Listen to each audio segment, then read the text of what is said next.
Gue gak berani mau cerita lah gue anjir. Kenapa sih? Gak apa-apa lah Aduh, ceritanya. serem aja. Kan kalau jalan gini. Orang yang jalan sama orang yang kayak gini. Melayang.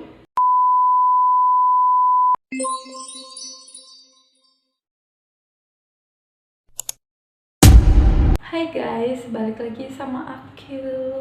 Hari ini kita mau cerita-cerita lagi, cerita horor. Tapi kali ini aku sama siapa ya? Spesial. Kamu siapa? Saya Sama suami aku yang paling ganteng. Kamu punya cerita apa sayang? Tentang di rumah, karena kan kemarin kan ceritanya tentang di rumah Wehalim. Kamu ceritain tentang di rumah Wehalim dulu, apa yang pernah setelah nikah. Setelah nikah Emang ada beberapa kejadian sih? nggak terlalu banyak juga sih sebenarnya di rumah Wehalim itu, cuman 3 kali ya. Nah yang kedua itu, kalau itu benar-benar jelas juga loh. Yang gue balik dari Jakarta. Oh, iya. Jadi waktu itu kan sempat LDR juga, gue masih di Jakarta, kerja masih di Jakarta, dianya masih di Lampung. Emang LDR terus? Jadi waktu itu sih kayak dapat libur cuma 3 hari atau 4 hari gitu balik, karena kan dekat kan, mikir dari Jakarta ke Bandar Lampung tuh kalau misalkan zaman dulu itu masih, kalau bahasa anak ininya backpacker ya, kayak masih kayak naik bis, naik kapal, terus naik kayak angkutan umum travel atau bis gitu sampai Bandar Lampung. Nah jadi waktu itu jam 5 apa jam 4 ya? enggak, udah mulai pagi itu tuh. Jam 5 lah. Enggak, Jam 6. iya antara jam 6 Setengah 6. pokoknya di bawah jam 6, di atas jam 5 ya, setengah 6-an lah. Soalnya waktu itu udah mulai terang, ininya udah mulai terang. Nah jadi waktu itu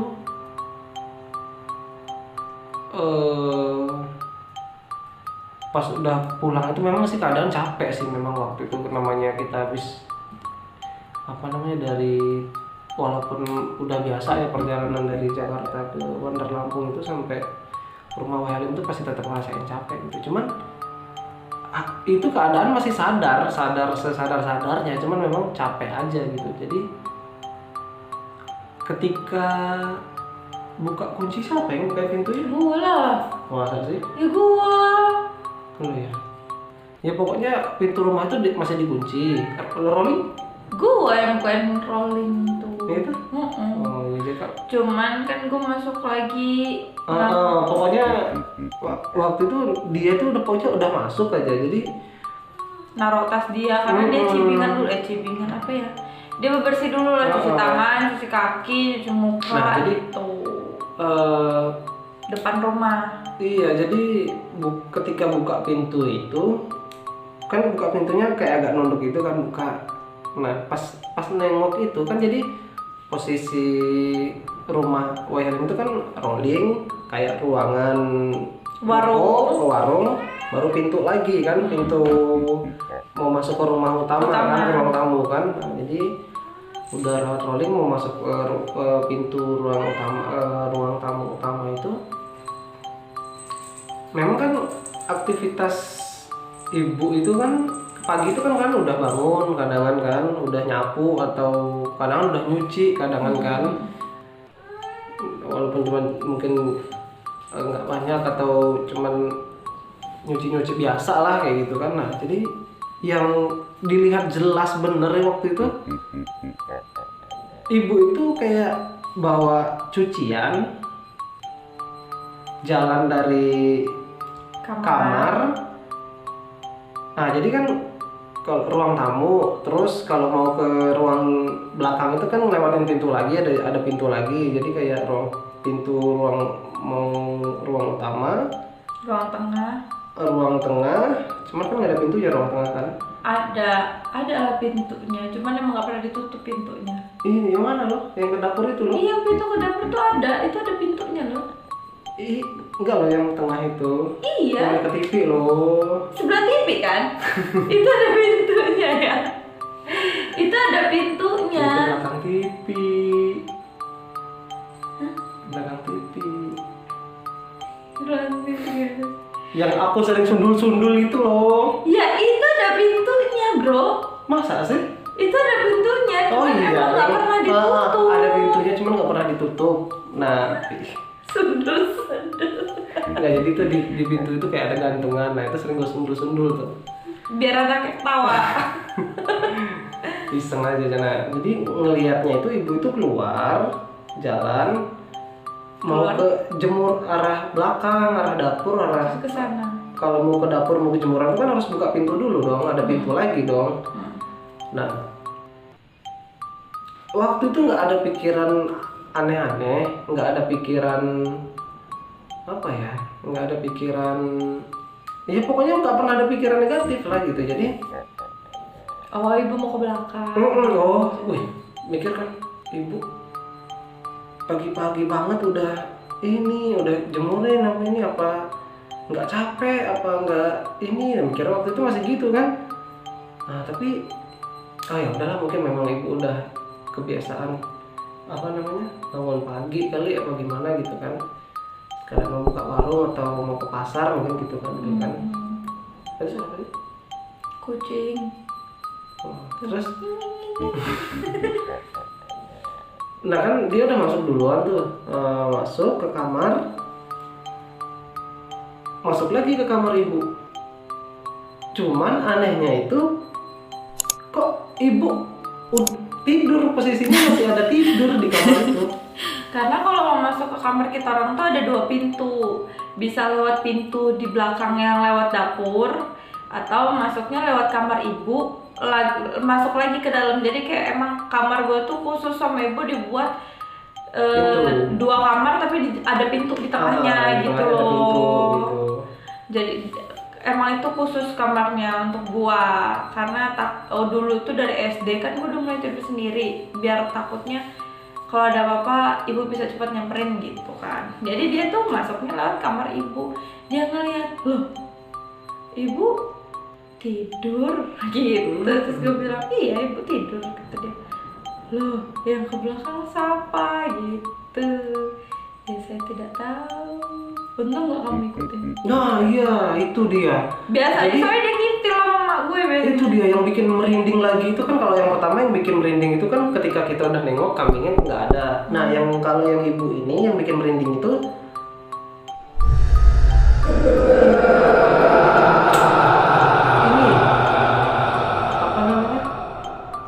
waktu ibu ada di kamar gue masih belum merinding itu.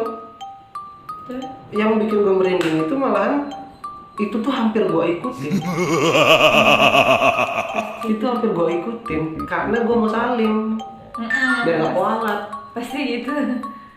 Daripada gue kena ketuk. Nah biasanya dia juga kalau ngeliat ibu ngapa-ngapain itu mau bawaannya pengen bantuin aja gitu loh. Jadi pasti dia mikirnya mau bawain jemurannya atau mau gimana biar ibu nggak kepleset kan gitu biasanya. Nah dan gue pastiin lagi dong itu tuh. Jadi gue keluar lagi, gue ke belakang lagi, gue lihat pintu itu masih kekunci. Sedangkan tadi pas gue lihat itu ibu kayak bawa jemuran, bak cucian jemuran ke belakang.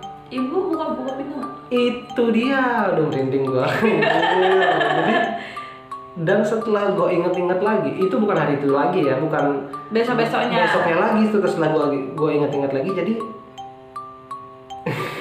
gua gak berani mau cerita lah gitu anjir. Kenapa sih?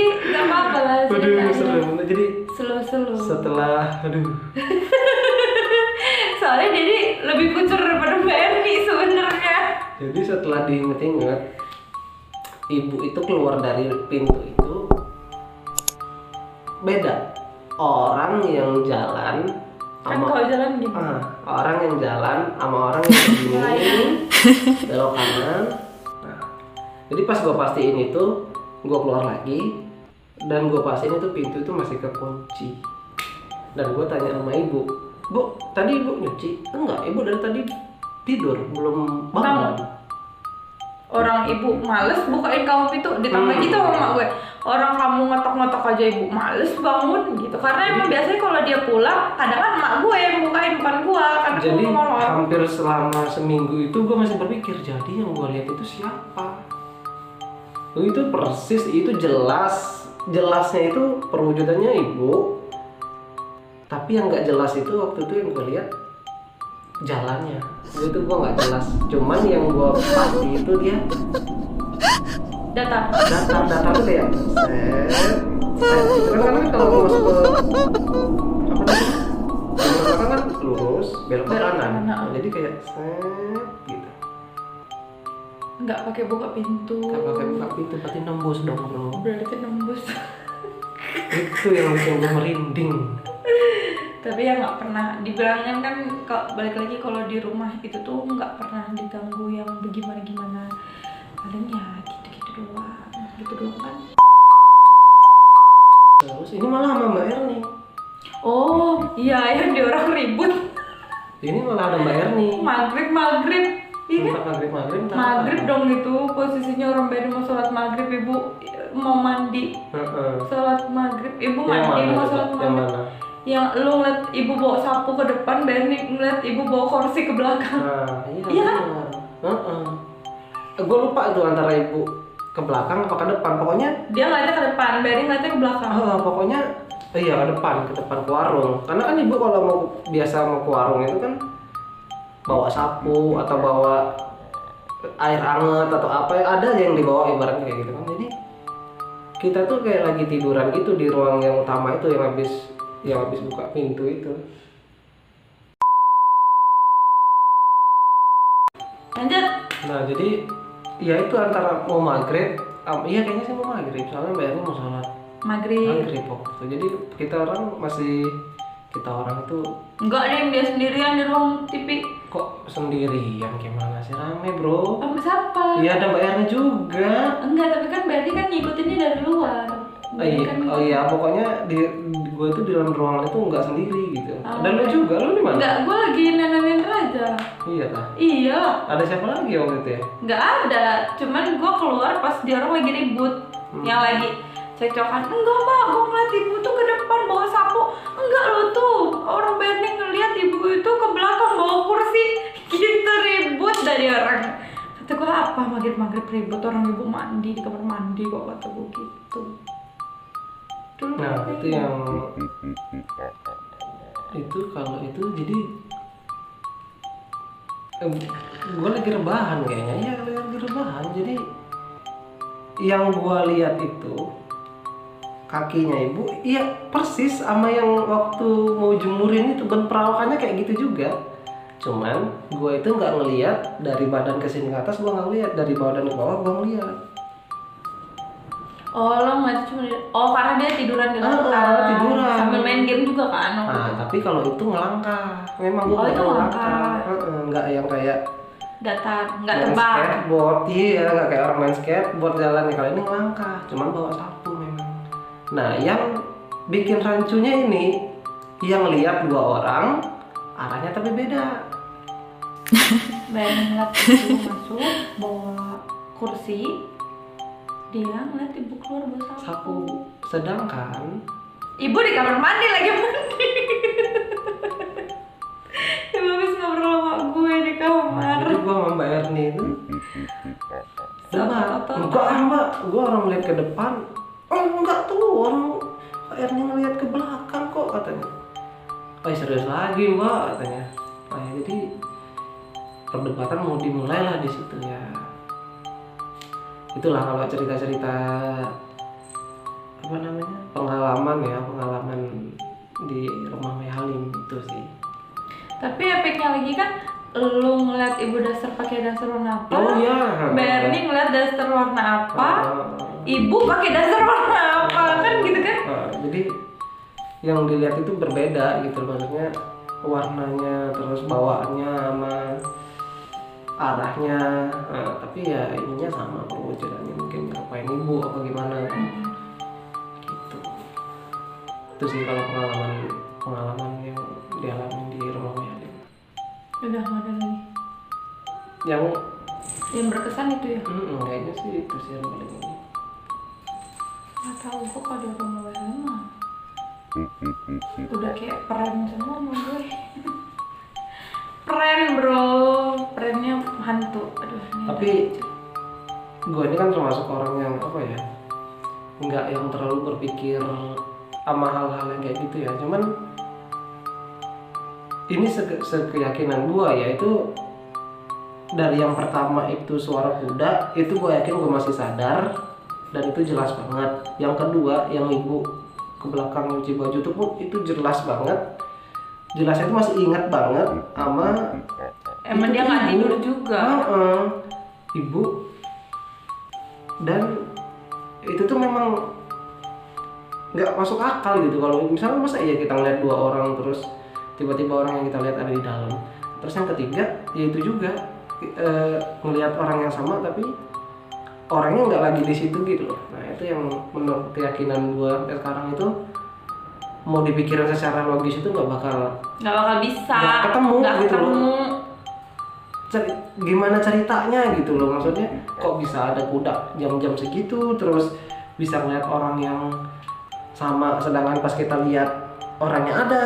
Nah terus yang ketiga ya sama gitu juga, ngelihat orang yang sama tapi ketika dilihat orangnya nggak ada di situ gitu. Nah, sampai sekarang sih itu yang masih menjadi misteri.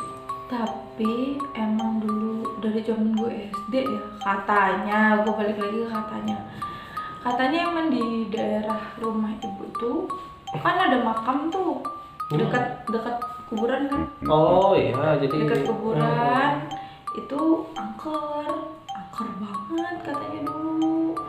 Makanya ya, oh